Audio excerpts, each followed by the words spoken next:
আজকের এই নির্বাচনী সভার আয়োজন করা হয়েছে।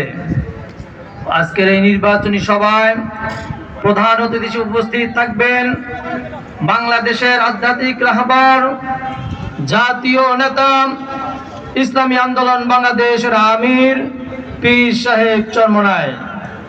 আজকের এই নির্বাচনী জনসভায় সভাপতিত্ব করবেন গাজীপুর ১ আসনের ইসলামী আন্দোলন বাংলাদেশের মনোনীত সংসদ সদস্য পদপ্রার্থী জননেতা মাওলানা জি.এম. রুহুল আমিন।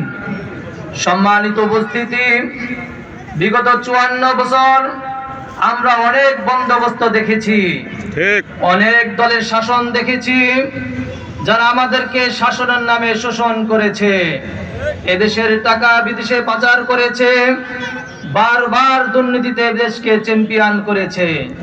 এজন্য ইসলামী আন্দোলন বাংলাদেশের আমির পীর সাহেব চরমনাই ইসলাম, দেশ, মানবতার পক্ষে সকলকে ঐক্যবদ্ধ আহ্বান করেছেন। এজন্য গাজীপুর ১ আসনে আমাদেরকে এমন একজন নেতা, যাকে সংসদ পদপ্রার্থী হিসেবে ঘোষণা করেছেন, যিনি মাদ্রাসার লাইনে একজন আলেম,